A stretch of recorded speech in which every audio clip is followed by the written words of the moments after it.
Alerta Vermelho. Capítulo 33. Russell 241. Quando voltei para Londres, reuni a equipe e relatei o que aconteceu em Washington. Eu sabia que eles precisavam de notícias boas. Nada do que havíamos feito na Rússia dera resultado. Não queria tentar animá-los artificialmente. Em vez disso, contei em detalhes minha passagem por Washington, culminando com a ideia das sanções às concessões de vistos e da carta do senador Cardin para Hillary Clinton. Bill, você está ciente do que isso significa, não está? Perguntou Ivan quando terminei. Se isso der certo, significa que teremos o governo dos Estados Unidos do nosso lado. Eu sei, Ivan, eu sei. Foi uma tremenda injeção de ânimo, especialmente para os russos da equipe. Qualquer um que já leu Chekhov, Gogol ou Dostoiévski sabe bem, como já nos havia lembrado Sergei no passado, que histórias russas não têm final feliz. Os russos conhecem bem a dificuldade, o sofrimento e o desespero, mas não o sucesso e certamente não a justiça. Não surpreende, portanto, que isso tenha instilado em muitos russos um profundo fatalismo, apregoando que o mundo é mau, será sempre mau, e qualquer tentativa de mudar as coisas está fadada ao fracasso. No entanto, um jovem americano chamado Kyle Parker estava desafiando esse fatalismo. Infelizmente, uma semana se passou, depois outra e mais outra, sem nenhum sinal de vida de Kyle. Todos os dias eu podia ver que Ivan, Vladimir e Vadim estavam regredindo para o estado fatalista, e na terceira semana até eu comecei a ser contaminado por esse baixo astral russo. Resisti à vontade de pegar o telefone e ligar para Kyle porque não queria pressioná-lo. À medida que minha reunião com ele se distanciava no passado, eu ficava cada vez menos certo de que havia captado corretamente suas intenções. Até que no fim de março de 2010, não aguentei mais e liguei para ele. Como se estivesse ao lado do aparelho esperando, ele atendeu ao primeiro toque. Alô, disse ele alegremente. Oi, Kyle. Aqui é Bill Browder. Peço desculpas por incomodá-lo, mas gostaria de saber se você tem ideia de quando a carta do senador Cardin será enviada. Faria uma tremenda diferença para a nossa campanha. Na verdade, acho que a carta mudaria tudo. Lamento, mas as coisas aqui nem sempre funcionam de acordo com o cronograma. Mas não se preocupe, Bill. Tenha paciência. Estou levando isso muito a sério. Tudo bem, vou tentar, respondi, longe de ter sido realmente tranquilizado.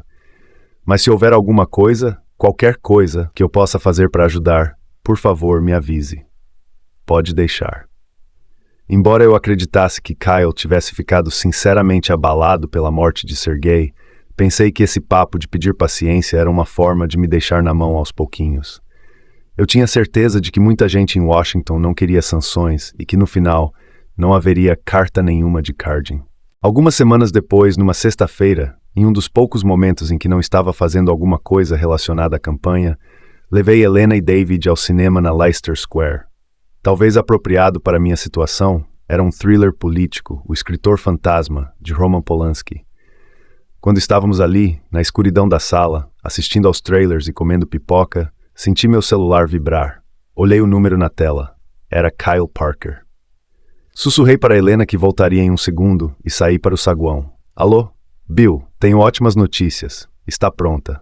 Vai para a secretária Clinton na segunda de manhã. A carta? Vocês vão fazer? Sim. Estamos apenas dando os últimos retoques. Mando para você em 1 hora. Desligamos. Assisti ao filme, mas mal conseguia acompanhar a trama. Terminada a sessão, corremos para casa e fui direto para o computador e imprimi a carta endereçada à secretária de Estado Hillary Clinton. Apertando-a entre os dedos, li várias e várias vezes. Sua linguagem era maravilhosa, sucinta, envolvente. O parágrafo final dizia: exorto-a a cancelar imediatamente e retirar de modo permanente os vistos de entrada nos Estados Unidos de todos os envolvidos nesse crime, juntamente com os de seus dependentes e familiares. A medida, de alguma forma, representa uma tentativa de fazer justiça ao falecido Sr. Magnitsky e sua família, e será também uma importante mensagem para agentes públicos corruptos na Rússia e em outros países, indicando a seriedade do compromisso dos Estados Unidos com o combate à corrupção no exterior e aos males que tal prática desencadeia. Liguei no ato para Kyle. Isso é incrível.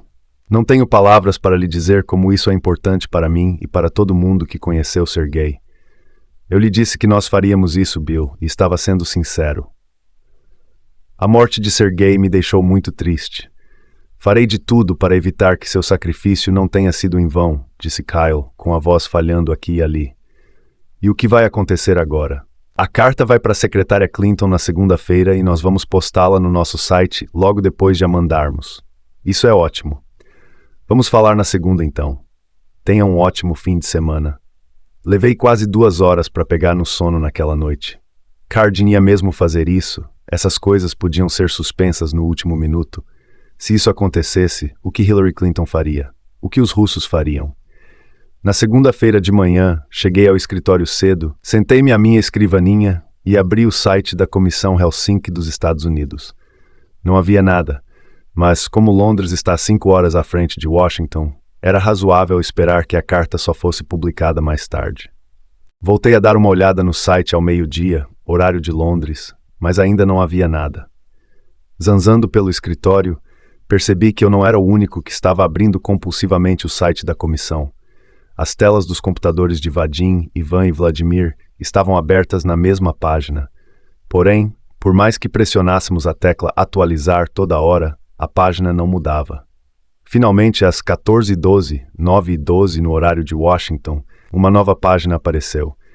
Na tela diante dos meus olhos havia 2 retratos, do tipo tirado nas delegacias, um de Karpov, o outro de Kuznetsov, ao lado da carta do senador Cardin para a secretária de Estado Hillary Clinton.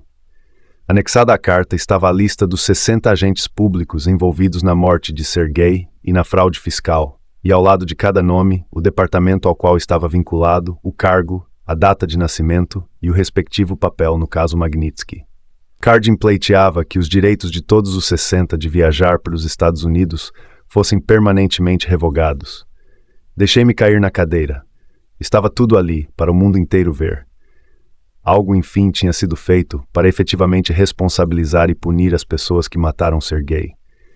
Diante do monitor, senti um nó na garganta. Se lá de cima, Sergei estivesse de olho em nós, veria que seus pedidos de ajuda, feitos nas cartas profundamente comoventes que escrevera na prisão, tinham enfim sido ouvidos. Passaram-se 10 minutos e as agências russas começaram a publicar a notícia. Em meia hora, a imprensa ocidental repercutiu.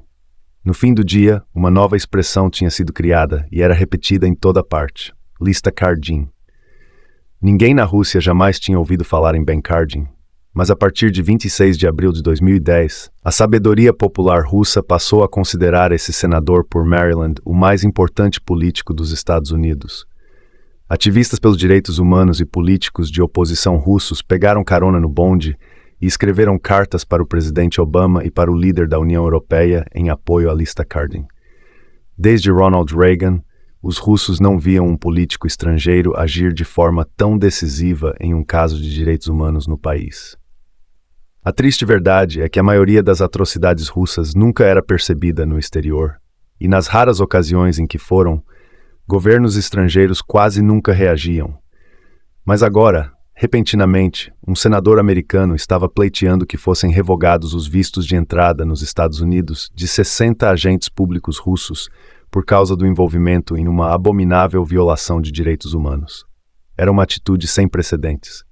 Enquanto a população russa em geral celebrava, os principais membros da equipe de Putin estavam apopléticos.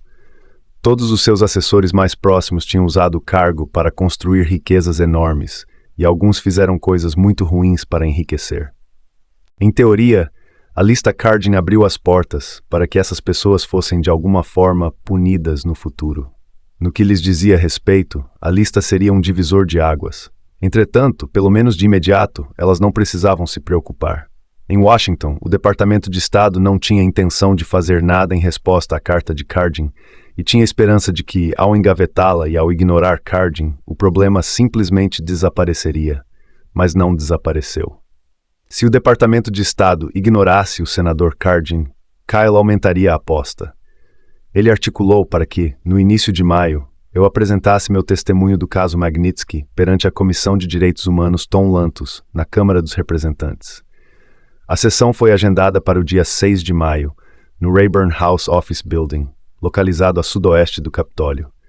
Concluído em 1965, o edifício de linhas simples segue o mesmo estilo arquitetônico neoclássico que caracteriza a maioria das construções de Washington. Seu interior, no entanto, é diferente dos demais prédios do Congresso, pois não tem imensas colunas de mármore, domos ou painéis de cerejeira nas paredes. Seus pisos são de linóleo, o pé direito é baixo e há detalhes cromados nos relógios e elevadores. Como nunca estivera lá, cheguei bem antes das 10 da manhã, o horário marcado da sessão, a fim de reconhecer o terreno. Usei a entrada da Independence Avenue e passei pelo reduzido controle de segurança, composto por 2 guardas da polícia do Capitólio. Fui andando até encontrar a sala 2255 e dei uma olhada rápida lá dentro. A espaçosa sala dispunha de um tablado em forma de ferradura reservado aos membros da comissão, 2 mesas longas para os palestrantes convidados e, logo atrás, uma plateia com capacidade para 75 pessoas sentadas. O presidente, um congressista de Massachusetts chamado Jim McGovern, ainda não tinha chegado, mas auxiliares, funcionários e várias outras pessoas já circulavam por ali, aguardando e jogando conversa fora. Voltei para o saguão e repassei mentalmente a história de Sergei. Quando tornei a entrar na sala, vi que tinham sido colocadas nas mesas dos palestrantes plaquinhas de papel dobrado com seus nomes escritos. Participariam da audiência representantes de prestigiosas organizações de direitos humanos, como o Committee to Protect Journalists, a Human Rights Watch e o International Protection Center. Como homem de negócios, me senti um pouco deslocado, cercado por esses ativistas profissionais de defesa dos direitos humanos. Avistei Kyle Parker, sentado em um canto da plateia, justo no momento em que o congressista McGovern entrou. Era um homem simpático, com uma calvície pronunciada e um agradável rosto de menino. Ele cumprimentou todos os depoentes com um aperto de mão vigoroso e falou com sotaque de Boston. Fui com a cara dele de imediato. Ele pediu que sentássemos e a sessão foi oficialmente aberta. A primeira palestrante era uma defensora de jornalistas perseguidos na Rússia. Lendo um texto previamente escrito, aparentando dominar solidamente o assunto, ela citou vários fatos e números sobre assassinatos e raptos de jornalistas que ousaram revelar crimes cometidos pelo regime russo. Senti-me intimidado tanto pela extensão do seu depoimento, quanto pelo seu domínio das questões relativas às políticas públicas. Diferentemente dela, eu falaria apenas de um caso de um único homem, e nem tinha preparado um texto que leria quando fosse minha vez. A palestrante seguinte era da Human Rights Watch. Ela repetiu muitos dos mesmos pontos da litania de abusos de direitos humanos na Rússia, documentados por sua organização, e mencionou especificamente alguns casos rumorosos, como os assassinatos de Anna Politkovskaya e Natalia Estemirova. Eu me lembrava bem dos 2 episódios e fiquei impressionado com a apresentação. Quando a fala terminou, me senti ainda mais deslocado. Os funcionários engomadinhos espalhados pela sala não se impressionaram tanto quanto eu. Eles já tinham presenciado várias audiências como aquela e ouvido tudo antes. Com o nariz apontado para baixo, em direção às telinhas encaixadas na palma da mão e com os dedos pulando nos teclados dos seus celulares, mal tinham notado quando a primeira palestrante concluiu sua fala e a seguinte iniciou a sua. Finalmente chegou a minha vez. Eu não tinha estatísticas nem planilhas ou recomendações de políticas a serem adotadas. Levantei-me constrangido, ajeitando os punhos do paletó, e comecei a falar. Fiz um breve histórico sobre mim e contei à comissão a história profunda e sombria de Sergei Magnitsky. Olhei diretamente nos olhos do congressista McGovern, que manteve o contato visual. Narrei passo a passo para ele e os demais como Sergei descobrira o crime, como fora preso depois de dar seu testemunho, como fora cruelmente torturado na prisão e como, no fim das contas, fora assassinado. Enquanto falava, notei que os funcionários até então alheios ao que acontecia tinham parado de digitar em seus celulares. Concluí pedindo à comissão que apoiasse o senador Cardin em sua demanda para que o Departamento de Estado impusesse sanções à concessão de vistos aos assassinos de Sergei. Minhas palavras finais foram: Sergei Magnitsky é um caso individual, mas há milhares e milhares de outros casos idênticos aos dele. As pessoas que cometem atos como esse continuarão cometendo, a menos que haja uma forma de confrontá-los e lhes mostrar que não há impunidade. Sentei-me e olhei meu relógio. O discurso tinha durado 8 minutos. Pousei a mão na mesa e olhei em volta. Várias pessoas tinham lágrimas nos olhos, inclusive alguns dos ativistas de direitos humanos. Esperei que alguém dissesse alguma coisa, mas a sala continuou em silêncio. Até que, mais ou menos 20 segundos depois, McGovern entrelaçou os dedos e inclinou-se para a frente. Tive o privilégio de ter sido copresidente desta comissão por quase 2 anos e aprendi muita coisa. Fomos soterrados por tantas estatísticas e fatos que às vezes perdemos a capacidade humana de realmente senti-los, Sr. Browder. Por isso, estou muito agradecido por você estar aqui hoje para falar sobre o caso do Sr. Magnitsky. É uma história profundamente trágica. Na minha opinião, pessoas que cometem assassinato não deveriam ter autorização para viajar aos Estados Unidos, nem para investir em negócios aqui. É necessário que haja consequências para seus atos. Portanto, o que gostaria de fazer é não só mandarmos uma carta para Hillary Clinton, como também esta comissão propor uma lei cujo texto inclua o nome dessas 60 pessoas, fazer uma recomendação formal ao Congresso, aprová-la em votação e, em resumo, dizer para o governo que isso, sim, é consequência. É preciso fazer isso, porque se não for assim, não vai acontecer nada. Você tem a minha promessa de que vamos fazê-lo. Quando a audiência acabou, Kylo e eu saímos da sala em absoluto silêncio. Era verdade mesmo que Jim McGovern acabara de prometer propor uma lei Magnitsky? Sim, era verdade. Isso superava tanto as minhas expectativas mais otimistas que eu não conseguia acreditar. No térreo, perguntei a Kylo: você acha que o senador Cardin faria a mesma coisa no Senado? Ele parou de andar e respondeu: diante do que acabou de acontecer aqui, Bill, não vejo como Cardin não o fizesse. Mais tarde, Kyle ligou para confirmar que sim, Cardin teria prazer em ser o patrocinador da lei no Senado. De repente surgira uma chance pequena, mas real, de os Estados Unidos aprovarem uma lei em nome de Sergei, a Lei Sergei Magnitsky. No entanto, havia um longo caminho entre a ideia de uma lei e a sua promulgação. O primeiro passo indispensável seria ter um documento original, um projeto de lei que Cardin e McGovern apresentariam. Quando estivesse pronto, teria que ser aprovado por comissões no Senado e na Câmara dos Representantes. Depois disso, seria levado a voto nos plenários das duas casas. Se ambas aprovassem o projeto de lei, ainda seria necessária a sanção presidencial. Milhares de propostas são levadas ao Congresso anualmente, mas apenas algumas poucas dezenas efetivamente se transformam em lei. Portanto, era essencial que o documento inicial a ser apresentado por Cardin e McGovern fosse totalmente blindado contra qualquer crítica potencial. Kyle passou o verão inteiro trabalhando no projeto de lei, e à medida que o fazia, construímos uma estreita amizade. Falávamos todos os dias, em algumas ocasiões até 2 vezes, enquanto tentávamos aprender o máximo possível sobre leis americanas que tratavam de restrições e sanções. No início de setembro ficou pronto o primeiro esboço, muito bom. Quando Kyle mandou para mim, perguntei: quanto tempo Cardin precisa para levar a voto no Senado? Kyle riu: não é assim tão simples, Bill. Para conseguir que uma lei seja aprovada em Washington, é preciso ter apoio dos 2 partidos. Para fazer decolar o projeto, vamos precisar de um senador republicano poderoso e com muito tempo de casa para ser seu coautor. Depois disso é que começamos o processo. Cardin vai encontrar essa pessoa? É possível, mas se você quer que isso ande rápido, pode tentar ajudar. Sua história pessoal com Sergei é muito persuasiva. Eu não queria deixar ao acaso, de modo que depois de falar com Kyle, comecei a analisar uma lista de senadores republicanos capazes de assinar como coautor o projeto de lei. Foi quando me surgiu um nome em especial, John McCain. Se havia um senador que realmente sabia o que é ser torturado na prisão, esse senador era John McCain. Piloto da Marinha Americana na Guerra do Vietnã, teve a aeronave abatida e na sequência foi capturado. Preso e torturado, ficou em um campo de prisioneiros de guerra por 5 anos. Ele certamente entenderia o horror que Sergei experimentara e toparia fazer alguma coisa a respeito. O problema era: como conseguir uma reunião com John McCain? O acesso às pessoas em Washington é bastante restrito, e quanto mais importante a pessoa é, mais inacessível ela se torna. Toda uma indústria do lobby fora construída assentada a partir dessa realidade.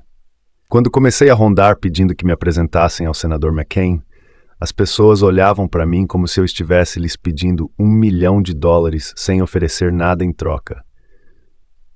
Então me lembrei que conhecia alguém que poderia me ajudar. Juliana Glover, uma mulher alta e atraente, de cabelo ondulado castanho avermelhado, estilo impecável e jeito tranquilo. Eu a conhecera por intermédio de uma amiga em comum havia alguns anos, em Washington, pouco depois de meu visto para a Rússia ter sido revogado. Ela me convidara para um jantar reunindo um grande grupo no Café Milano, um restaurante italiano da moda localizado em Georgetown. Trocamos cartões de visita ao final do jantar, mas só quando cheguei ao hotel e digitei seu nome no Google, percebi que estivera sentado ao lado de uma das lobistas mais influentes de Washington. Juliana tinha um currículo notável. Trabalhara como secretária de imprensa do vice-presidente Dick Cheney e depois fora a mais graduada assessora política do secretário de Justiça John Ashcroft. Quando o secretário saiu do governo para comandar seu escritório de advocacia, o Ashcroft Group, em Washington, ela o acompanhou. Seu prestígio era tão grande que em 2012, a revista Elle a elegeu uma das 10 mulheres mais influentes de Washington. Pelo visto, depois do jantar naquela noite, ela também foi para casa, procurou meu nome no Google e soube dos meus problemas crescentes com o governo russo. No dia seguinte, me ligou oferecendo-se para ajudar da maneira que fosse possível. A partir daí, ficamos amigos. Quando Sergei morreu, uma das primeiras ligações que recebi foi de Juliana e John Ashcroft, expressando seus pêsames. Sabemos que você deve estar se sentindo péssimo, Bill, disse Ashcroft. Mas é importante que você saiba que não está sozinho nisso. Se pudermos fazer alguma coisa para ajudar você ou a família de Sergei, conte conosco. É só ligar. Agora eu precisava muito de ajuda. Precisava conseguir uma reunião com John McCain. Liguei para Juliana e a inteirei da situação. Ela respondeu que não teria dificuldade alguma para me apresentar a McCain. Seria mesmo tão fácil para ela? Desligamos e ela me ligou de volta 10 minutos depois. Bill, o senador McCain vai recebê-lo às 15h15 do dia 22 de setembro. Sim, era mesmo fácil para ela. Voei para Washington em 21 de setembro e na tarde do dia seguinte, Juliana foi ao hotel onde eu estava hospedado para irmos de táxi ao Capitólio. Ao chegarmos, passamos pelos controles de segurança e seguimos para o gabinete de McCain, Russell 241.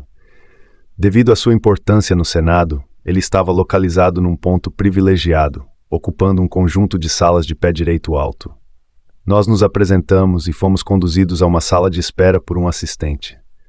O assessor-chefe de política externa de McCain, um homem ruivo, alto, magro, de sorriso simpático, chamado Chris Brose, nos cumprimentou e ficou batendo papo enquanto esperávamos pelo senador, que nos recebeu meia hora depois. McCain nos cumprimentou à porta com um aperto de mão bem forte e um sorriso caloroso. Ele nos conduziu para sua sala, um cômodo decorado com todo conforto, um sofá de couro, iluminação suave e uma longa estante repleta de livros.